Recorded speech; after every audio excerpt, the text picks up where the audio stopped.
Ladies and gentlemen, boys and girls, welcome to another episode of Hollywood Backlot with Lou and you. My name is VashSky, and with me today, as always, but we are certainly thankful that he is here. It is the one, the only Lou Wasserman's Ghost.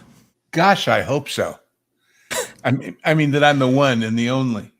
I don't think I could, I'd hate to wake up in one of those bad sci-fi episodes where your doppelganger is with you from another world or something.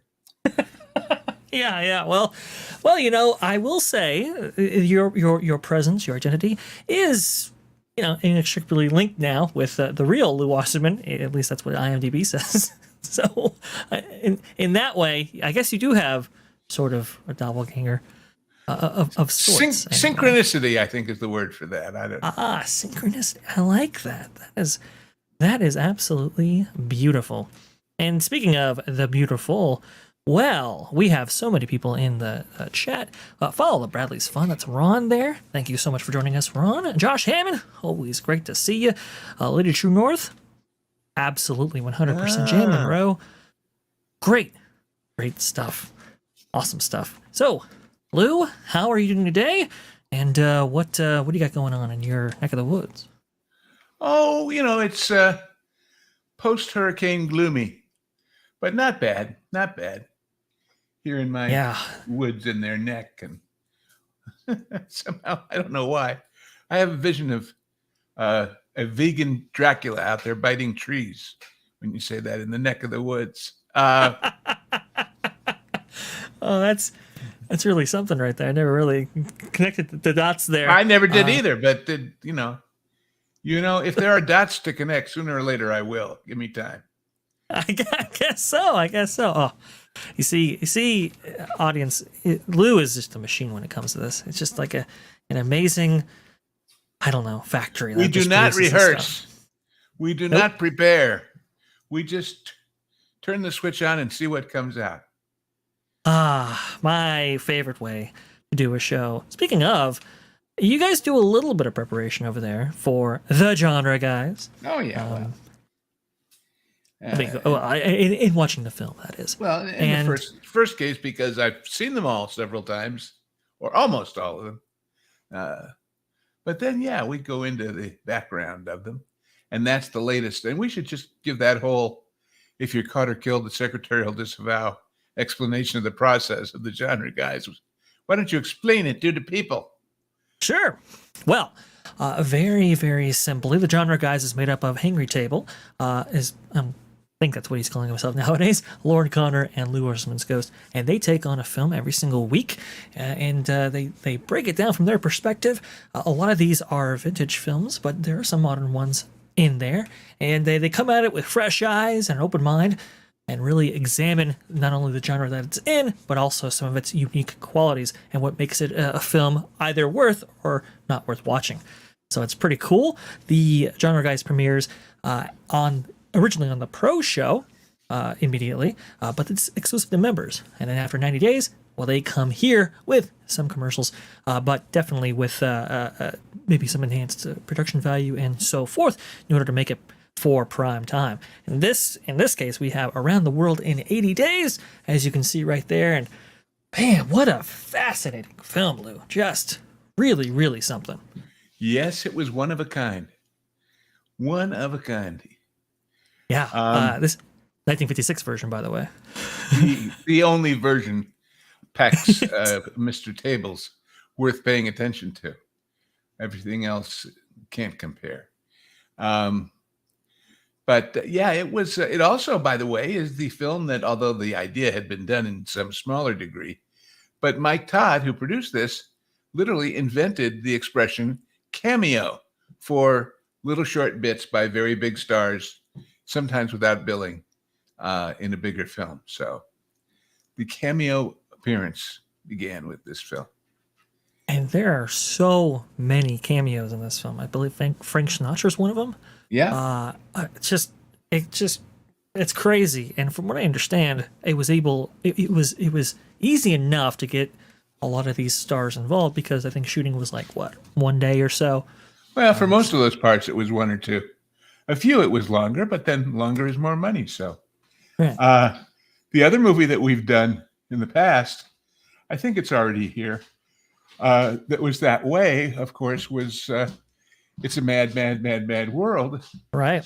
where everybody in comedy wanted to be in that movie some kind of a way, because it was, shaping up as, and I think it still stands as, the most all-star cast comedy in the history of the film. So, I mean, everybody from obviously the major stars like Milton Berle, Jonathan Winters, Phil Silvers, to the Three Stooges. That's such a crazy cacophony of different people right there.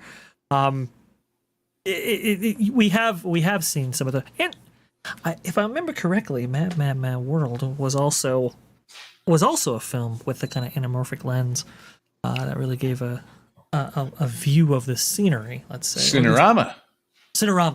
Yeah. Yep. Which was more than anamorphic. It was 3 cameras. Ooh, wow, that is really something. But apparently, and indeed, the Cinerama Dome Theater in Hollywood was built expressly for that movie. Right.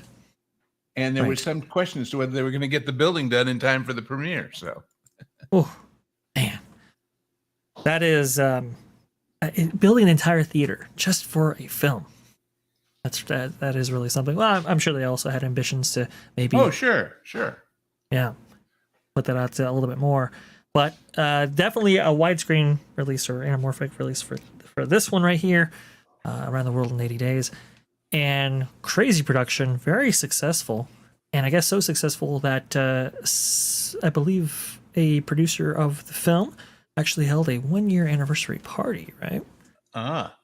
Well, Mike Todd and his wife, Elizabeth Taylor, yes. They had a party in New York that 18,000 people attended at Madison Square Garden.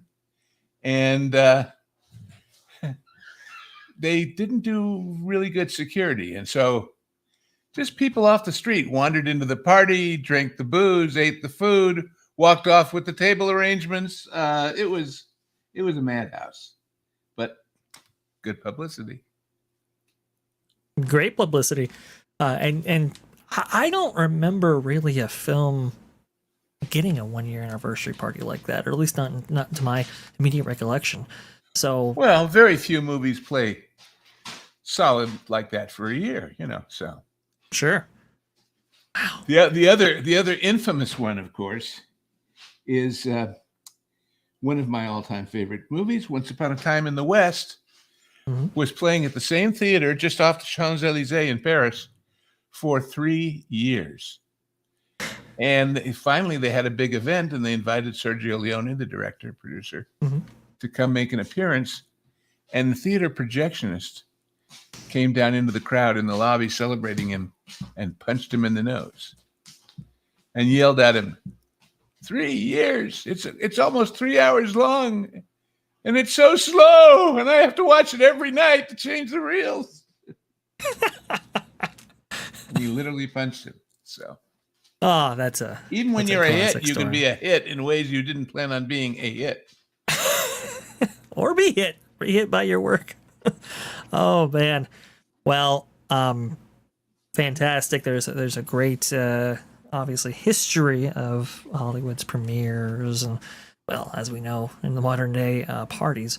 But we here cover the vintage. And there's one party that I definitely want to everyone highlight. Before we get to that, we have a couple of people who are donating. Thank you so much. Samuel Maine with a super sticker right there. Guy with a little thumbs up right there. Thank you so much for the $3. Very much appreciated, Samuel Maine. Awesome stuff. And Cliff Flicks, $10. Nothing to say other than I love the work you both do. Well, I love the work you do, Cliff Flicks. And Lou, I'm sure you do as well. Sky, 8K versions, multi-camera recordings of famous nighttime spectaculars at Disney parks, including Fantasmic and others. Very, very cool. Ooh.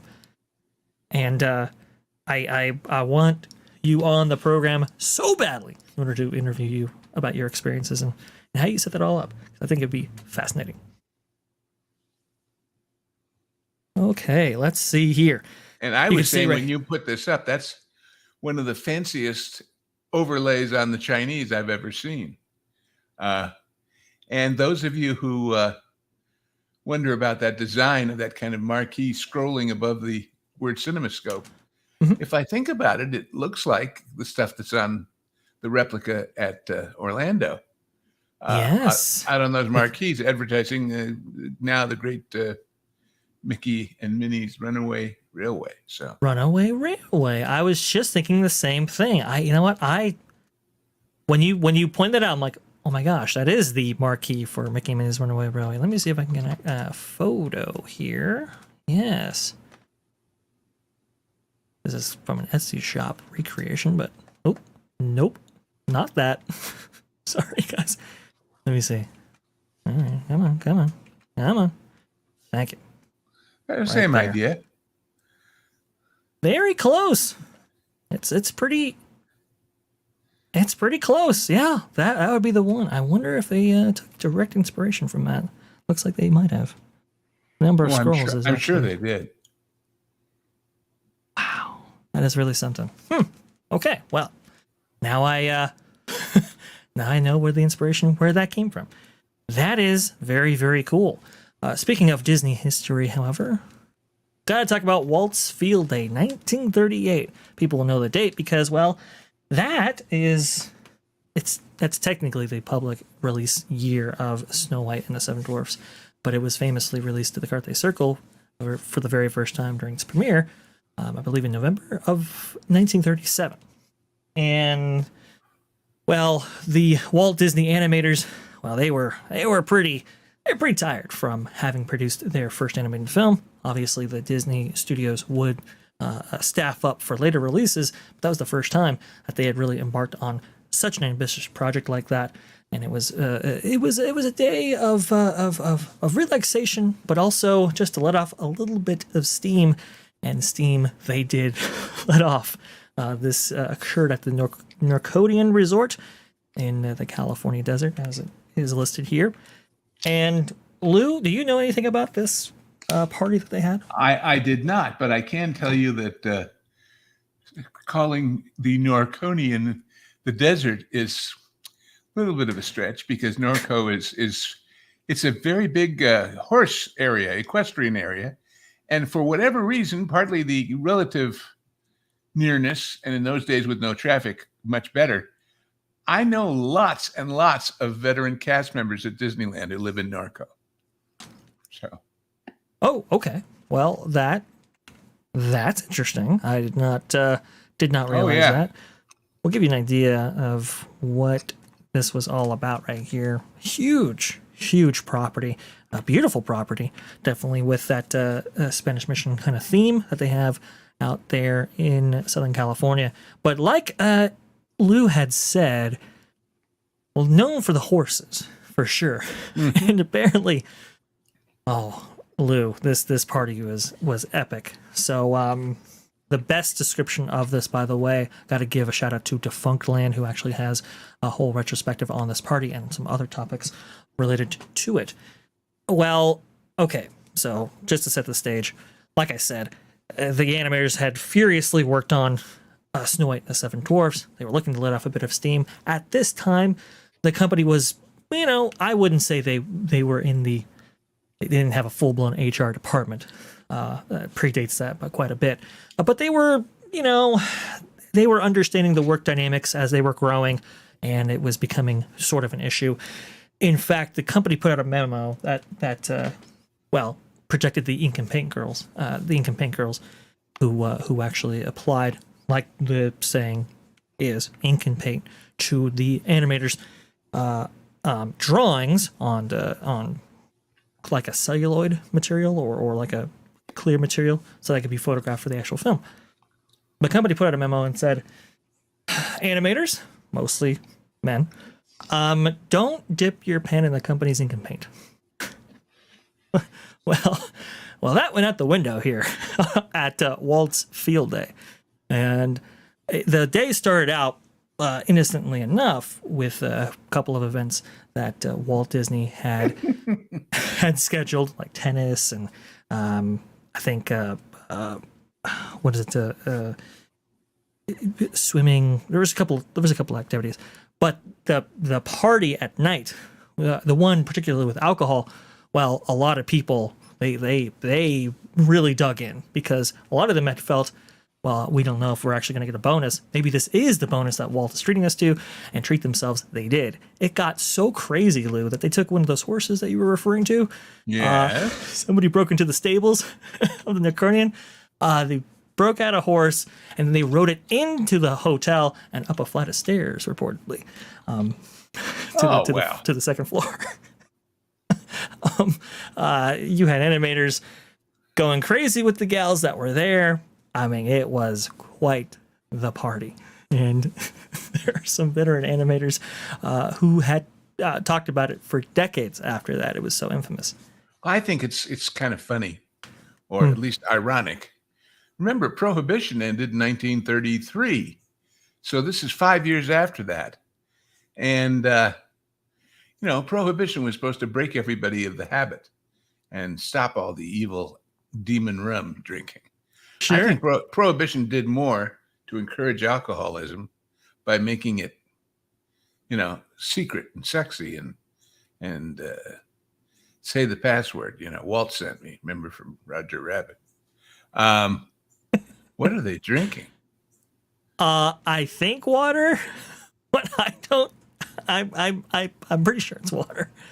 But this was a crazy event. Now Walt, he had gone home early on the night of the party, and that was kind of the I guess Walt unofficially signing off on a lot of their activities that would follow. Now that the boss wasn't actually there. So yeah, I mean, it was pretty wild. It was pretty crazy. A lot of people just letting as loose as they possibly could at a time when it was well, we don't pay attention to what a big deal alcohol was in an era when, except for a few evil musician types, people were not smoking pot and doing drugs. It was all about booze and all those stylish dance moves like that guy over on the right with the finger in the air. But apple. What you notice, I'm perpetually shopping for a house. And there are a lot of houses from the 20s and the 30s and the 40s in this area. And so many of them have these basements with a built-in bar, and not just a bar, but a bar with a sink in it and maybe a little ice machine. And it was, that's what you did. Some people came over and you set up a card table and everybody had a highball and a straight flush or whatever. But now, I don't know. I mean, it would be, what would it be? It would be like a man cave, but there's nothing about sports. It's all about drinking, Back when drinking was a sport. Yes. And you definitely get a sense of that, I would say, in the 50s and 60s. You had a lot of material, including in a lot of film related to, yeah, that's the other thing, of course. Right? Somebody had like a bar on the side there. Like, okay, let me break out the scotch or something. And they pour themselves some. You can see right here just how crazy it got. Somebody actually fell over from a two-story, the second-story balcony right there. And found themselves in the bushes. So that's an animator actually depicting that. Yeah, there was a lot of booze. There was a lot of alcohol featured at this party right here. Again, this is 1938. And remember, they didn't have all of our. Well, a few people did for wine, but otherwise, they didn't have our booze snobism. It wasn't about single malt. It wasn't about it was about what proof is it? Higher? Good. I'll have some, please. Thank you. Yeah, and oh man, crazy stuff. Apparently, the party lasted for several days, up until the hotel was just like, okay, get out. you trashed our property. Please get out. So very, very funny, very, very cool, and something that Disney history they just don't talk about Walt's Field Day all that much, and well, you can understand why. Anyway, Anyway, I think you said we absolutely. got some questions submitted during Yes. the Let me go ahead. interim. Let me see if I can pull them up here. Let's take a look here. But Lou, have you ever heard of anything? I don't know. Maybe you've been part of rap parties that got a little bit out of hand. What's your experience with all this? Yeah, sure. Next. But Oh, I see. Whatever happens at the rap party stays at the well, rap I'll tell party. you, if you really want a serious, I used to do a lot of 1 week fill-ins on other shows that weren't my regular shows because I was the go-to guy when the person who did what I did was on vacation or getting married or under the weather or whatever, and which was a compliment because they knew I could come in on the fly, not familiar with the show from week to week, and still do a good job. But remember one that was a very famous show, and because of what I'm about to tell you, I will not mention its name. I would say the number one show of its time. And they finally finished shooting one night, with the audience and the band and the whole bit. And so I go to my little area where all of us used to put our stuff while we were there. And I start packing things to go home. And one of my friends who was on the camera crew looks at me and says, "What are you doing?" I said, "We're done, aren't we? I'm getting ready to go home." And she said to me, "Oh, no, no, no, no, no. Now is when the party starts." I said, "Excuse me?" She said, "Yeah, the Coke and the booze and we'll be here for hours." I said, "Not me. I actually have someone to go home to." And that's when it struck me, sadly, how many people in the biz, the only place they can be a big shot and feel like their ego is working is on the set. When they disappear if they're not a movie star where their face is recognizable anywhere they go, nobody knows you don't just check groceries at Ralph's or work for the DMV. But when you're on the set and it's just a rap party, and so they stick around. I guess so. I mean, in some ways that's kind of sad, but it was for me for the 10 seconds I thought about it, and then I headed home to where the happy was. And the rest, as they say, is marital bliss. well, that's some people that's where they get their fulfillment from, I suppose. Like you said, it is kind of a sad state, but I guess that's the case. Jam and Row question: everyone knew that the boss was paying. The studio had problems, so party in the face of employment.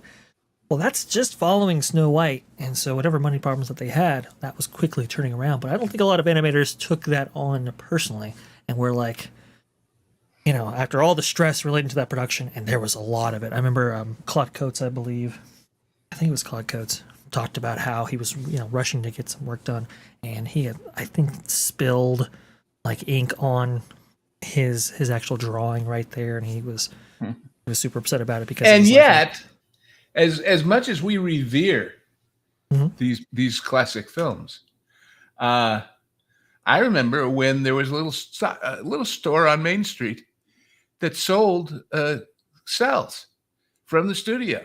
Yeah. Actual, real. I mean, I have some now that I've bought from collectors' outfits and galleries, but they used to sell them for 50 cents, $1, because, hey, we can get rid of it that way. Crazy. So crazy. Now you would archive them. But back in the day, it was like, okay, well, we've got these pieces. Might as well make some money off them. Wow. That's incredible. Absolutely incredible. But yeah, I mean, letting off. And Jemima says, sounds like a Diddy party. Well, Jemima, there ain't no party like a Disney party, apparently. And people, I like I said before, had talked about it for decades after it was that big of a deal. So that's very, very well. But that also tells you it didn't happen all the time. It was a pretty rare event. So right. Oh yeah. There was only one infamous party like that. I think after that, Walt heard about it and it was like, well, we're not going to do that again. So very, very funny. We do have a couple of questions, Lou, like you were saying before. This one comes in from Dustin. Hello, I was wondering if Lou Wasserman's ghost actually knew Lou Wasserman personally. If he did know Lou Wasserman, did he know Ian Stevens? Ian Stevens was an administrative producer at Universal Studios and Lou Wasserman's right-hand man. Ian has so many stories about Hollywood that he could talk for hours, similar to Lou Wasserman's ghost. He moved from California to Florida to retire, but came out of retirement to start Cap Studios right here in Tampa, Florida. He is producing feature films like Uncivil War and Nocturnal Spitto. Thanks to those interesting podcasts and YouTube videos. Well, Dustin, I never really personally met Lou. I would see him around Universal when I was doing shows there. And I don't know Mr. Stevens, so there you go. But that's all I can say about that. Interesting. So, but have you heard of Ian Stevens before, Lou? No. But, hey, it's a big town. A lot of people in the biz. Sounds like a figure who I needed to do research on myself. But thank you so much, Dustin, for that question. Very much appreciated. And like we've said before, if you'd like to go ahead and let us or send us your questions, you can go ahead and do so at t3ponline@yahoo.com. That's t3ponline@yahoo.com. You can send those too. We have another one here. This one by Andrew. This is the mum. Oh, what's going on, the mum? Very much appreciate you sending in a question. Okay, so it's a weird question and Disney related, I think. It's about a certain set. Like Lou said a while back, sets get stored or mothballed. I was feeling we call it fold and hold. Right. Fold and hold. Man, that's really interesting. He's talking about the original Teenage Mutant Ninja Turtle movies. After a good watch, I remembered seeing that the subway set used in a television show 87 through 90, Beauty and the Beast, not sure Disney live action. Interesting. Just to let you know, now writing this is sparking endless questions. So here's the question. Was it the same set? If it was that set ever used again? And the final question to this, what other examples are there of the same set being used over and over again? Everything is reused. We don't waste it if we can help it, because as much as Hollywood seems extravagant to the outside world, the smart people, meaning any production manager who doesn't work for Disney lately, are very frugal. The best example, actually, from the genre guys, the very first movie we did was Forbidden Planet, which was the first science fiction movie done by a major studio, in that case MGM. And guess what's in Forbidden Planet? When you go to the Forbidden Planet and they are growing a garden of alien plants to sustain them on this planet, those are actually plants made as props for Munchkin Land from The Wizard of Oz. So aliens and munchkins, eat your vegetables. That was so crazy. Now, apparently Stanley Kubrick had heard about that, or at least heard of Hollywood's tradition of saving some of those assets and reusing them film to film. I guess he was very against the practice, which is why after 2001, apparently he had destroyed everything related to that film in order so that it wouldn't be used again. Is that right? They do that. Sometimes, of course, timing is everything. There was a lot of talk when Batman 1966 went off the air about one of the other networks picking it up. But when they found they'd already torn down the Batcave set, which was the most expensive, that idea went away. I did a show that was going to move, but again, they had already torn down the sets, and the network, the new one, didn't want to pay for it, wanted the studio to pay for it. Studio wanted the network to pay for it, and it was cheaper to go on to another show. So sad thing, but true. Well, but a lot of them are not that remarkable. I mean, obviously some of these Hallmark sets that anybody would recognize. That's one thing. On the other hand, I remember one of my first jobs in the biz professionally was on the night shift gripping at Universal. And in those days, there would be 5 or 6 gangs, we called them, which is basically 5 guys, one an experienced guy that runs the group, and the other 4, like me at that time, relatively inexperienced. And we'd come on at 2:00, 3:00, 4:00 in the afternoon, and go over to stage, whatever, and we'd go to a set that earlier in the day had been shot on by, let's say, Columbo as a hotel room. And we would take the wall with the window off and bring in one with a different style window from backstage somewhere and stick it on, adjust the lighting and the scaffolding to match if they were slightly different dimensionally. And when we left, the paint guys would come on and paint it all a different color. And the next morning, it would be sitting there fresh and ready to be a hotel room on Macmillan and Wife or whatever. So there's a lot of that. Oh, yeah. So, I mean, and Jim Monroe makes a great point right here. Why buy new and worry about getting it in time if you already have something that you can repaint and reuse? You know, the one of the more famous cases of this actually occurring recently, I believe I've told the story before, but the story of Oppenheimer.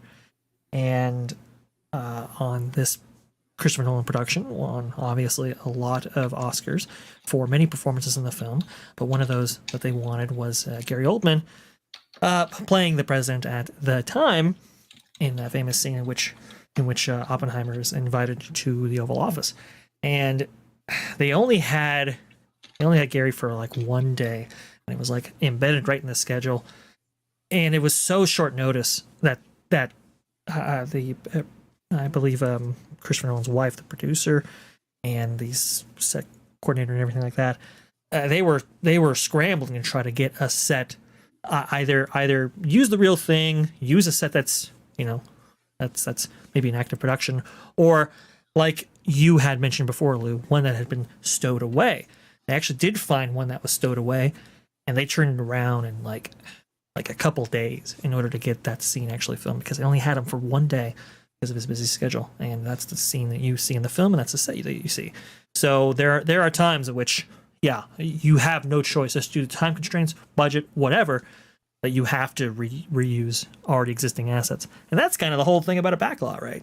A backlot is, well, a set of, a series of exteriors they can use. Well, yeah, but as we talked about last week, if they're too specific, they're hard to reuse, like that Hello Dolly Street at Fox. Yeah. That was a bad investment.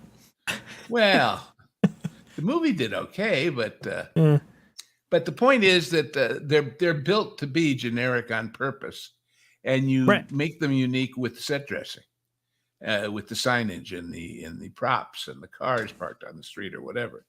I mean, all of those backlot streets you see, well, at the classic big studios at Fox, but especially at Universal and the old MGM lot and places like that, you realize you may see them in modern movies with paving, but they all, in addition to electrics for street lamps, and they've got a whole warehouse someplace back somewhere of different styles, different eras of street lamps. They also have gas for, and they'll come in with a bulldozer and a truck and spread dirt on top of the pavement to make it a pre-automotive era, and make it work. Of course, it's so much easier now because of the high level of realism of special effects and CGI. Set extensions. You talk about set extensions. I remember when I was doing a very prominent sitcom, we had a special meeting before that show ran for many, many seasons, happily.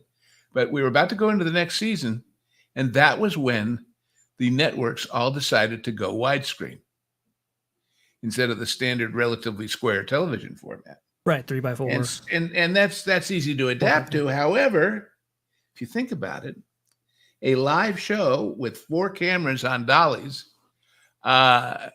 the width of the screen changes how used you are to, well, I can roll this far to the left, but after that I'm off the set. Right. And we wound up literally adding 3-foot extensions to every downstage wall just to make it that much wider and not right off it. I remember then there was another question. From back when you had cameras instead of your phones, Mhm. that you'd look through the camera and you'd see a wider space than was actually going to be photographed. And you'd see this etched black sort of target line in your viewfinder, in what we used to call the ground glass viewfinder screen. And the reason why it was not frame to frame with no margin is because having that margin is a way for you, if you're moving on the fly, and especially as an amateur with a movie camera, you are, to know when you're getting close to hitting the edge. Right. I want to shoot my family walking across the front steps of this building, but I don't want to shoot the next building. I want it to, when I can see beyond that line, I can see when I'm getting close and not by accident go too far. Right. Well, so the question became, if we're making the sets 3 feet wider on each side, 6 feet total across the stage, Mhm. where do you want the ground glass line to be? Do you want it this far in from the edge, that far? And the camera guys had to figure out, what would give them the right amount of warning and still have the most image. All of that within the dimensional framework of what was expected at the other end. So there's all these little details, That's why it's the Academy of Arts and Sciences. Right. And that's why we give scientific achievement awards. So, And we were just talking about CinemaScope and all of the techniques that were and of employed course, by all of that was to fight television. right. All of that was because remember, the big studios did not want television, did not like television. Oh yes. Because their basic computation was, why should you pay us to buy a ticket when you can stay home and watch it for nothing? Right. So, Just a fascinating history. I love all of that. And I was trying to find an answer to the question here, and it looks like there might be some information here on Turtlepedia. But there you go. The second turtle layer from the 1990 film series. The location was inspired by the actual New York City subway station called City Hall Station, which shut down in 1945. The film's actual subway and shaft sets were built and filmed at Screen Gems in Wilmington, North Carolina, were later reused in Teenage Mutant Ninja Turtles 3, and then moved to Vancouver, British Columbia for the short-lived Fox Kids TV series, Ninja Turtles: The Next Mutation. So you can see kind of some of the intricate, interesting trivia as related to that specific set. So it looks like it might have been reused on several productions. At least that's what Turtlepedia is saying. If this is the exact set that you were talking about there, Mom. Hopefully that answers the question. And a very fascinating history indeed. Let's see. and I think we've mentioned this on prior shows, but probably the ultimate unexpected and unnoticed by audiences reuse, the burning of Atlanta in Gone with the Wind.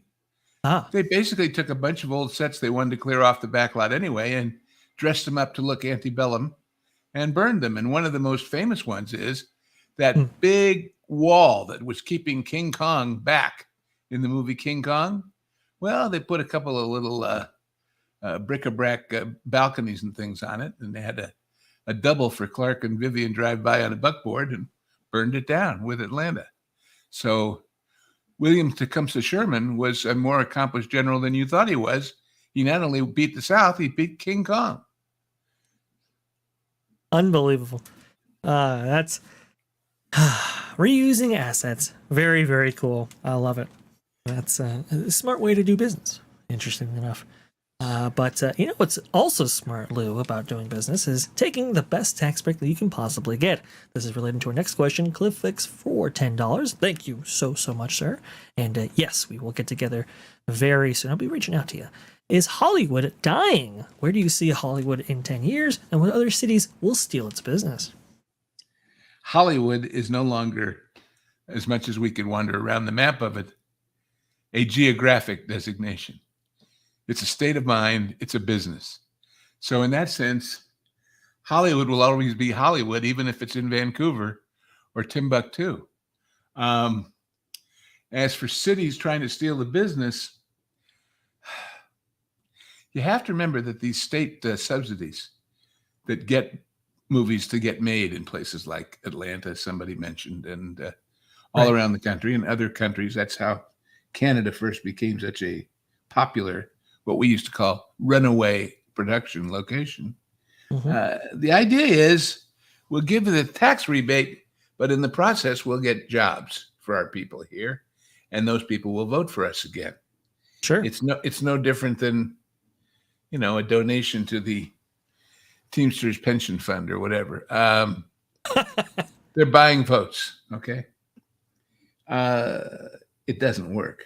Oh, it sells votes. But the actual economic studies that have been done of all of these subsidy programs is that, yes, it brings business there that wouldn't have gone there otherwise, but no, it doesn't pay for itself. In other words, the state net loses more in the tax revenues that they're not getting or are foregoing than they gain in taxes from new workers who wouldn't be there otherwise. I think we've likened it to like sports stadiums and so forth. With those also under the same idea. On the other hand, that kind of thing does work sometimes on a local municipal basis where, a shopping mall is proposed as a way of urban renovation. And to do the mall, they need to get a major big box anchor store. And the big box anchor store company is very wanted by people all over and says, well, what are you going to do for me to come there? And so backs are scratched. Okay. That's Hollywood, baby. Yeah, well, but I'm just saying it's not just Hollywood, it's retail and it's manufacturing. Right, the state of mind. And like that. But anyway. I should maybe say that's showbiz. Like no business I know. Yeah, there is no business like show business. Indeed. I do think the influence from Hollywood specifically, I think, has waned in recent years.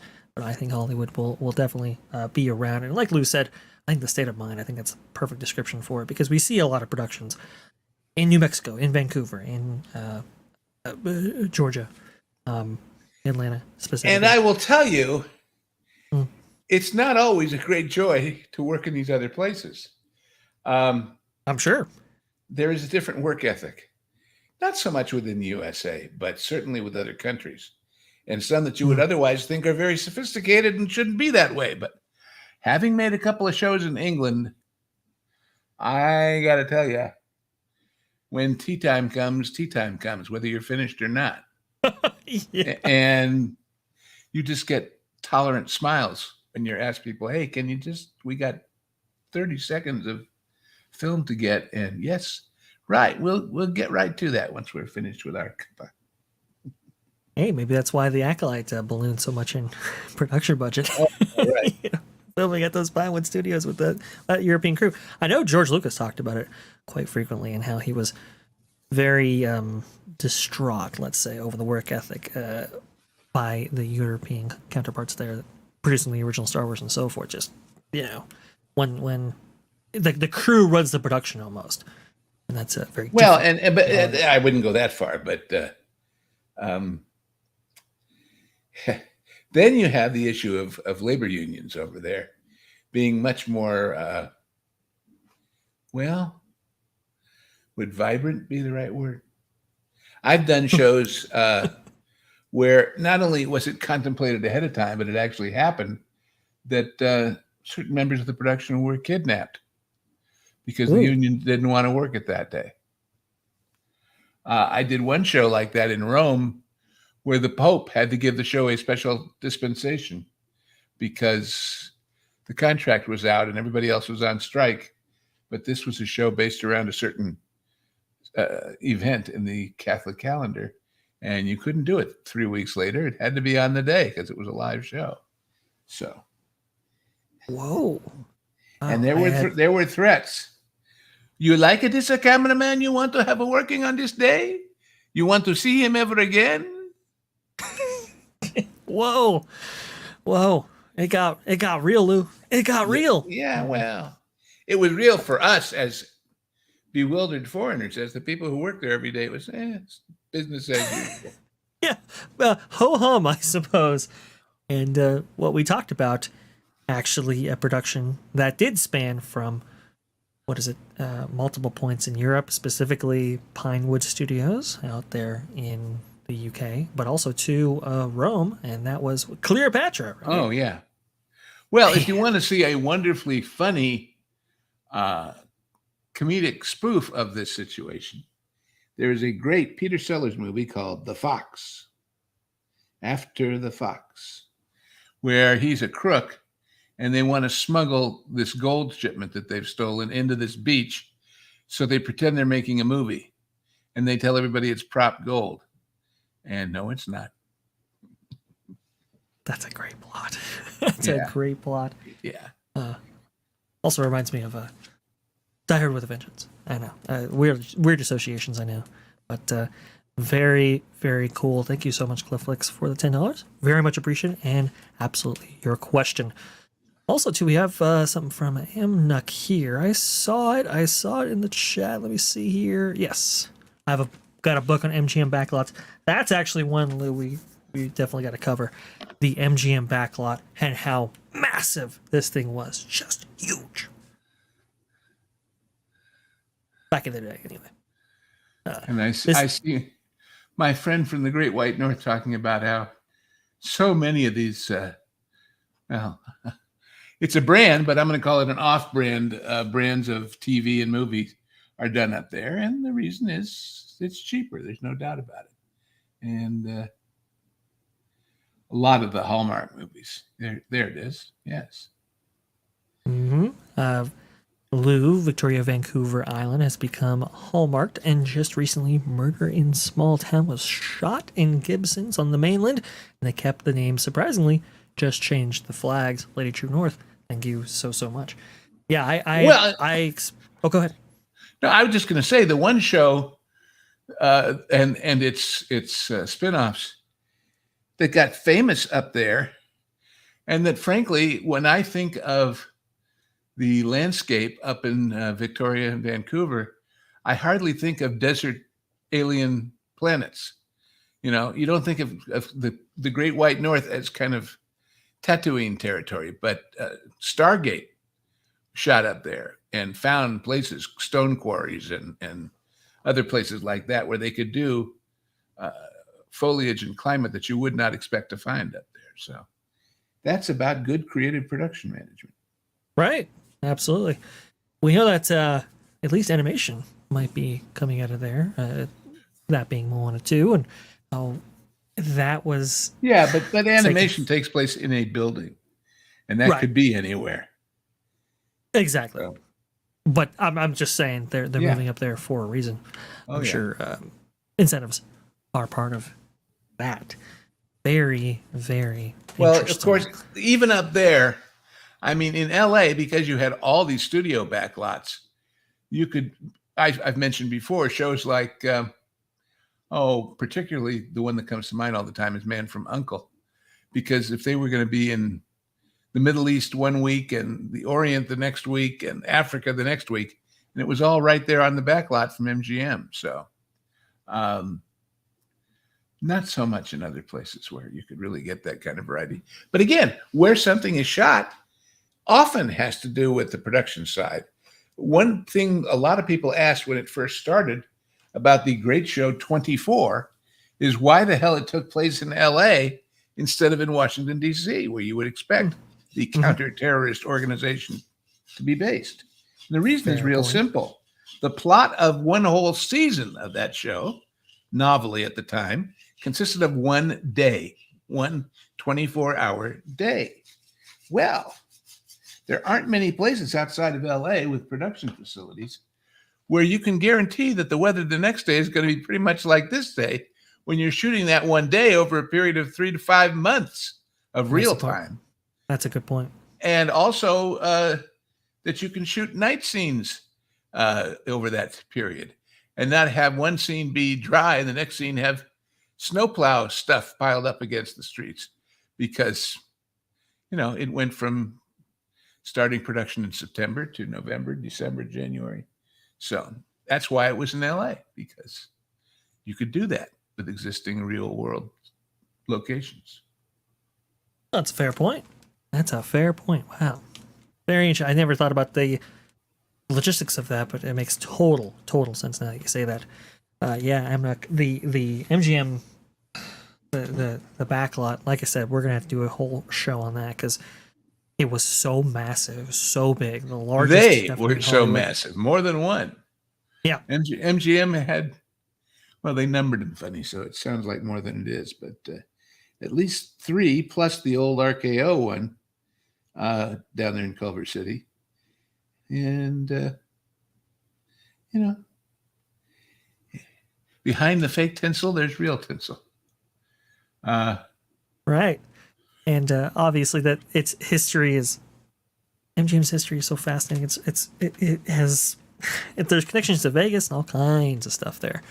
So I cannot wait to get into. Oh, and then here's somebody mentioning Mission Impossible. Amnuk. In a funny way, though, Amnuk. Mission Impossible really was more of a front lot show than a back lot show, because all those little streets with a Tudor building here and a stone Gothic building there that were supposed to be the downtowns of the capital of a mythical Eastern European pseudo-Soviet style dictatorship. Those are all the little office buildings up at the front of the lot. Those are the writers' buildings and the producers' buildings. So,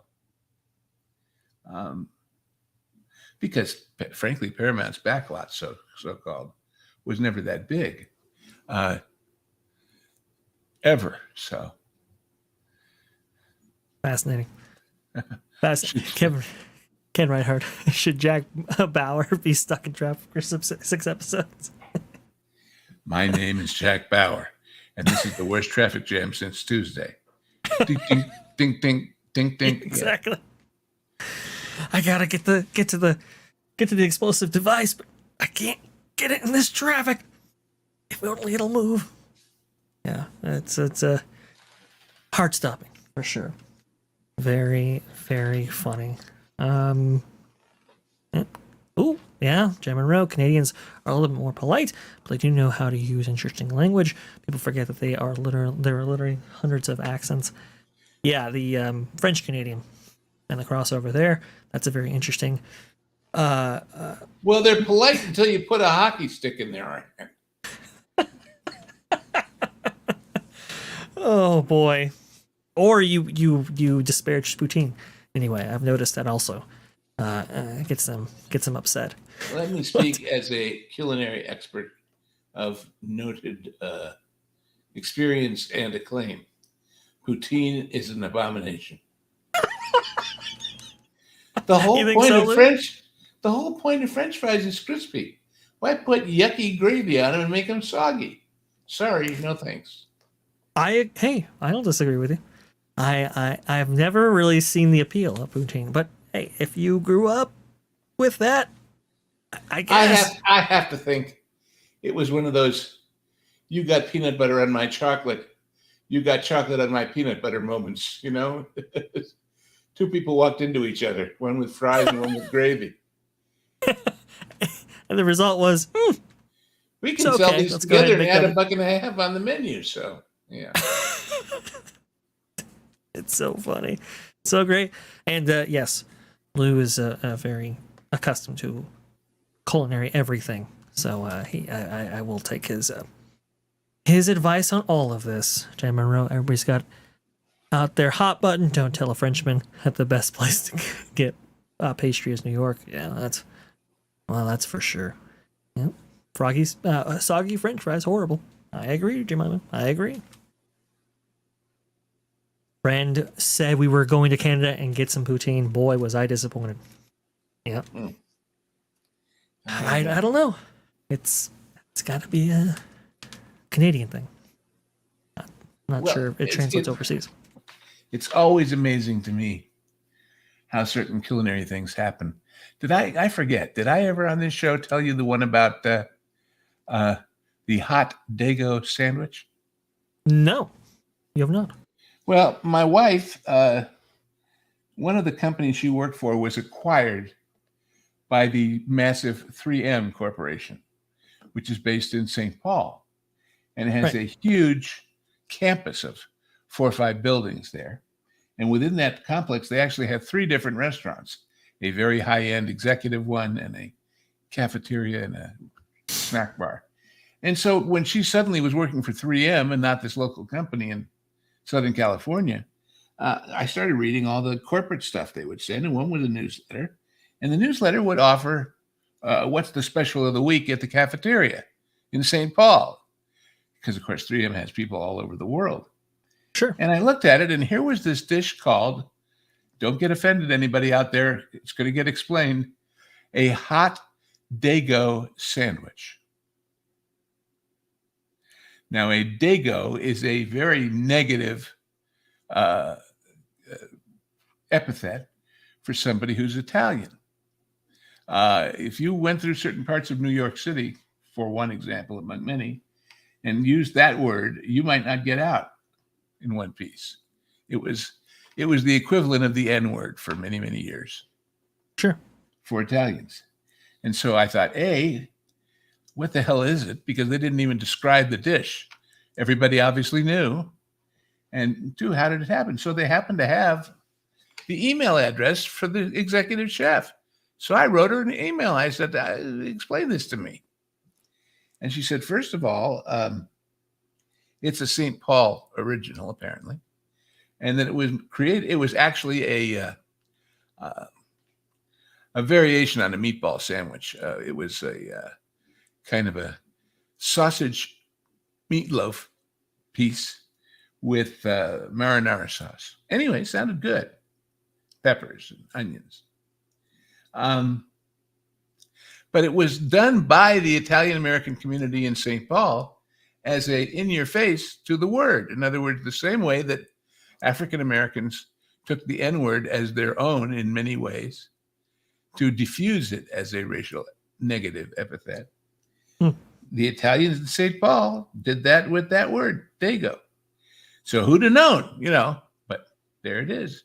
And it's real. And like I say, the proof of how accepted and okay it is that there's no description of it in this menu listing. They just know everybody knows what it is. So How was who it? knew? I don't know. I wasn't going to fly to St. Paul to get it, but it sounded good. Sounded good to me. Wow, well, that's. Well, there you Oh, Lady True North. I hope there's a logo for that people put in the window of their restaurant. She said, we're almost completely poutine free here on the island. Like the A, B, and C ratings from the health authorities for restaurants. Yes. Should be a P made out of a French fry with a red circle and a slash through it. Yeah, poutine free. That's fantastic. That's great. And if we sell the ingredients, folks. If you want to go ahead and put them together, that's fine. But you can't order them together. I can write hard. Not much spam. Yep. Absolutely. Oh, great stuff. Yeah, making me hungry. I know. I've I just ate breakfast, but man, even I'm getting hungry talking about all of this great culinary stuff right here. Yep. Thank you so much, Liberty Hills. The day you decide to have a Sunday brunch with Vash, it won't be with Vash and Lou and you if you have poutine on the menu. Yeah, exactly. I'm telling you right now, I will do anything for love, but I won't do that. Don't worry. I'm not a poutine fan. That is not good. I didn't know what gravy was a thing until I started making my own. Come on now. Gotta have gravy. Maybe not on your French fries, but well, see, on the other hand, those same lovable Italians in New York, gravy isn't gravy. Gravy is spaghetti sauce. They're making the gravy. That means the spaghetti sauce.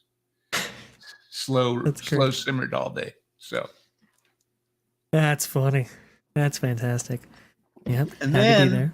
you get into the British versus American thing about biscuits and, Right. so. And yeah, it's oh man, that's a weird thing as well. And there are things that if people don't know might strike them as strange, like Hmm. bangers and mash. Hmm. So anyway,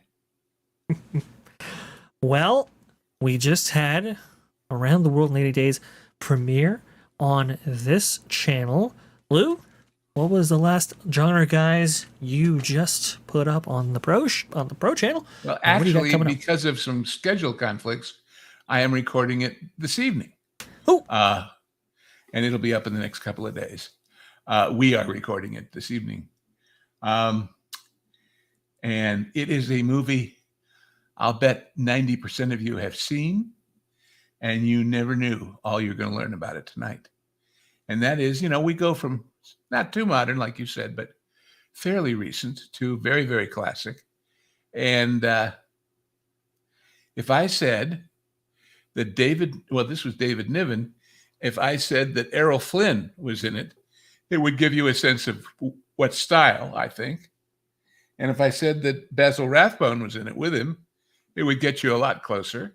And then if I added Olivia de Havilland, I think you'd know that The Adventures of Robin Hood is our target tonight. nice. And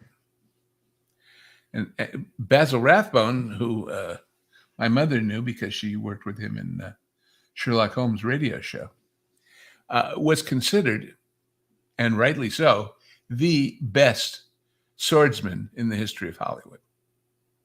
He was really, really good. So he did a lot of things. Well, let's just say Flynn would not have won that fight if Basil wasn't,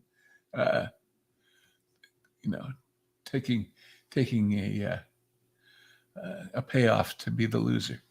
But and Basil Rathbone, most people don't know. He and Claude Rains were in the same unit in World War I, served together, and both got medals, but Rathbone got a very prestigious medal for bravery and gallantry and all of that. And when people asked him about it, he said, what I did, they put camouflage on me to make me look like a tree, and I snuck out into no man's land and got information and came back. He says, so I don't know if anybody else ever got a medal for becoming a tree, but I did. And that was my great moment of bravery in World War I. So, Wow, that's okay. Well, didn't quite know that was a thing, but no, now I know. yeah. But you see the stuff that even before it airs, you're learning from the genre guys. Fantastic. And of course, the movie had all those great. One of the people in it, I wonder how good everybody here is. Let's see if we see anybody in the chat know the answer to this. What famous acting father of a famous acting son is in The Adventures of Robin Hood as one of the merry men? And well, do you know? I don't know. Now the chat is on delay here, so we're gonna have to wait just a little bit to get that answer from them. Perhaps somebody knows. Oh, while we wait, we actually have a super chat that actually came in. Liberty Hall's cat, very much appreciated for 199. Do appreciate that so much. Good show as usual. Thank you. Very much appreciate it. Ah, I see. No clue here from Aunt Jemima. And SOS is basically dried beef in the same type of gravy as sausage gravy. You're just trading out the dried beef for seasoned pork. Oh, Alan Ladd, is that it? Alan Hale. There you go. I knew Karen Hale knows everything. Alan Hale, who plays this, I think Little John. The big guy. But no, it's Alan Hale, and Alan Hale Jr., of course, is the skipper on Gilligan's Island. But his father, Alan Hale Sr., is one of the merry men. Ken, when you get to Alan Wrench, stop. Got Alan Ing, Alan Alda. He's got all the Allens there, but not the one that was the correct answer. Very, very cool. Ellen Rich. There you go. Fantastic. Fantastic. Well, I think that just about does it here. Obviously, if you want to send us a question that you have, you can feel free to do that at t3ponline@yahoo.com. Never get that right on the first try. I don't know what that's all about, but it's easy enough to remember. So there you go. Also, too, Genre Guys, as we were saying before, first after it premieres on the Pro show, the Pro channel for members exclusively. After 90 days, it comes here. We've got a lot of interesting stuff coming. Actually, I have to look up what is next on the list before I leave here. That way, everybody knows. Let's see. Ocean's 11. Ooh. One I've been looking forward to a lot. Yeah, I can't wait to see George Clooney and Brad Pitt. Oh, wait, no, the original one. What, are you getting a hangry disease here? Yeah, sorry. Yeah, he went a little crazy with Around the World in 80 No, Days. and I've always said, and I will say it again, you just watch me when that show goes up. The difference between Frank and Dean and the real Rat Pack and the Clooney and company one is Clooney and company act cool. Frank and Dean were cool. Oh, that's such a great description. The Rat Pack. But So cool. great movie. And I love Akim Tamirov in that too. Playing the guy who's backing everybody. All right, well. We got one more here before we sign off completely. I can just bring it up. Lady True North, thank you so much for the Canadian $5. Great show. Not a nostalgia Vash, Court Jester Lou. Thank you. Josh Hammond. Thank you. And sorry about that, Lou. You were going to sign us off? No. I'm the talent. You're the host. Oh, absolutely. Hey, that's no problem. I was actually no problem at all. Reading words of support in our private side of things from our fearless leader, WDW Pro. So he knows when you are sleeping. He knows when you are awake. He knows if you've been bad or good. So be good, for goodness sake. That guy knows everything. Lou's right about that. Well, thank you so much for. All right. Well, I have swashbuckling to do tonight, so I have to rest up for it. But absolutely. The Mom with 199. I'll rewatch the show I missed. Well, the Mom, you got your question answered as well. Very much. I very much implore you to do so. Also, too, we do have clips from these shows as well that you should subscribe to the channel for. We have clips every single day, highlights every single day, original content like the Genre Guys that gets retransmitted here. Hollywood Backlot with Lou and you. So if you haven't hit that subscribe button, please hit that subscribe button. If you like this video, please like this video. And until we see you next time here on Hollywood Backlot with Lou and you every single Sunday at 2 p.m. Also to 2 p.m. East, 2:30 p.m. Eastern, we have T3PO Live, which we will see you there for. But for now, take care and enjoy your Sunday. And by the way, guys, stay safe. I know there's a lot of weather going on. But thank you so much for joining us. We'll see you all again real soon. Adios, muchachos.